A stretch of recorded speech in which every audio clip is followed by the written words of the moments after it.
환경 호르몬으로 인해서 문제를 일으킬 수 있는 가장 주요 제품 첫 번째는 치약입니다. 입안에 닦는 거기도 하고 먹을 수밖에 없기도 하죠. 그러다 보니까 제일 중요할 수밖에 없는데 치약에서 여러 가지 문제가 되지만 첫 번째는 미세 플라스틱이에요. 그 것들이 직접 섭취가 되고 정말 작기 때문에 혈관을 타고 돌아다니고 실제로 암세포를 활성화시키는데 미세 플라스틱이 많은 영향을 준다고 합니다. 그 다음에 두 번째는 계면활성제 같은 성분들이 많이 들어있어요. 닦아야 되잖아요. 습한 환경에 놓여 있기 때문에 방부제 같은 걸 안 쓸 수가 없어요. 화학 제품들의 집약체들이 어떻게 보면 치약인데 이런 것들이 그 문제가 되지 않게 어떤 친환경 유해 성분이 덜 들어있고 좋은 성분으로 만들어져 있는 인증을 해주는 제도들이 있어요. 그래서 EWG라든지 USDA라든지 아니면 에코서트라든지 이런 친환경 인증 마크들이 들어있는 제품들이나 방부제라든지 착향제, 착색제, 계면활성제가 천연 제품으로 돼 있다고 돼 있는 제품들을 선택해서 쓰시는 게 좋고요. 두 번째는 샴푸입니다. 우리 몸에 침투력이 제일 높은 데가 두피예요. 왜냐하면 모공이 있거든요. 모공이 생각보다 제일 큰 곳이 두피입니다. 머리카락이 제일 굵게 나잖아요. 몸에 있는 털들보다. 그러니까 당연히 모공이 클 수밖에 없어요. 그 과정에 침투하기가 좋죠. 샴푸는 우리가 뭐 머릿결을 위해서 쓴다 이럴 수 있지만 사실 기본적인 개념이 두피 위생을 위한 거예요. 그래서 세정만 신경을 써야 되는데 머릿결이 어쩌고 향이 어쩌고 뭐 색깔이 어쩌고 저쩌고 이런 걸 하다 보면 나쁜 성분들이 좀 들어갈 수밖에 없어요. 그래서 가능하면 나쁜 성분을 최대한 배제하고 샴푸의 기본 기능, 두피 세정에만 집중해서 쓰시는 것이 좋고요. 샴푸의 좋은 성분을 두피에 집어넣기 위해서 3분에서 5분 정도 샴푸하고 두세요. 다 필요 없어요. 그런 것들이 피부에 침투하는 양보다 유해 성분이 침투하는 시간이 훨씬 더 깁니다. 그래서 빨리빨리 닦아서 기름기를 제거하고 오염물을 제거하고 나면 빨리 헹궈내셔야 되고 두피에 샴푸 성분이 남아있지 않도록 해주시는 거 좋고요. 특히 린스 같은 거는 실리콘 코팅해주는 역할을 하기 때문에 유해 성분이 훨씬 더 많아요. 그래서 린스는 안 쓰시는 게 좋습니다. 그리고 암 환자분들이 항상 물어보는 것들 중에 하나가 있어요. 염색이나 파마해도 돼요? 안 됩니다. 염색약, 오징어 먹물로 천연 재료예요, 해나 염색이에요, 이렇게 말씀을 하시는데 모발의 층이 3개 층이 있어요. 각질층이 있고 그 안에 피질 수질이 있는데 색깔을 입히는 층이 따로 있거든요. 각질층 안쪽에 있어요. 이걸 투과하려면 강력한 화학 성분이 아니고는 투과가 어렵습니다. 그래서 색깔을 잘 입히려면 강력한 화학 성분을 써야 돼요. 그게 두피를 통해서 들어가면 강력한 발암 물질이 될 수 있습니다. 그러니까 암 환자분들은 염색은 하지 않는 것이 좋겠습니다.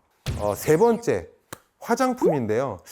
우리나라 유방암의 발생률이 다른 나라에 비해서 상당히 높은 걸 화장품이 아닐까라는 강력한 의심을 하고 있어요. 왜냐하면 우리나라 여성들만큼 어릴 때부터 많은 양의 많은 종류의 화장품, 특히 기초 보습 이런 것뿐만 아니라 기능성 제품들, 그 다음에 색조 이런 것들을 많이 하는 나라가 별로 없거든요. 화장품에 들어있는 성분들, 대부분의 성분은 물이기는 하지만 그 외의 것들이 보습 기능을 준다든지 아니면 미백 효과를 준다든지 커버 효과를 준다든지 이런 것들은 대부분 화학 제품들이 들어갈 수밖에 없어요. 천연 제품으로 그 효과가 나질 않습니다. 어릴 때부터 꾸준히 사용하다 보니 이게 자연스럽게 피부를 통해서 극소량이지만 장기간 누적돼서 내분비를 교란시키고 호르몬 양성암, 유방암을 만들지 않았을까 그런 의심을 해보고 있고요. 화장품을 안 쓸 수는 없죠. 그래서 그냥 기본적인 제품, 보습 제품 위주로 하고 친환경 인증을 받은 제품들, EWG라든지 에코서트라든지 USDA라든지 이런 인증을 받은 제품, 아니면 우리나라 식약처에서도 천연 화장품이나 유기농 화장품이란 인증을 준 제품들이 있거든요. 그런 걸 중심으로 사용하시는 것이 좋을 것 같습니다. 그 다음에는 세제인데요. 세제는 씻는 거죠. 오염을 제거하려고 하다 보니까 좀 더 강력한 제품들을 선호할 수밖에 없게 되는데, 세제류도 대부분 다 화학 성분들이 많죠. 섬유에 남아서 내 몸에 침투될 수 있고, 극소량이지만 매일매일 그걸 사용하다 보면 많은 양이 누적돼서 내 몸에 나쁜 영향을 줄 수 있는 거죠. 당연히 암 환자분들은 더 나쁜 영향을 줄 수 있으니까 사용을 자제하는 것이 좋고요. 가능하면 적은 양의 세제를 사용하고 헹굼을 많이 해서 잔류 세제가 없도록 하시는 것이 좋고요.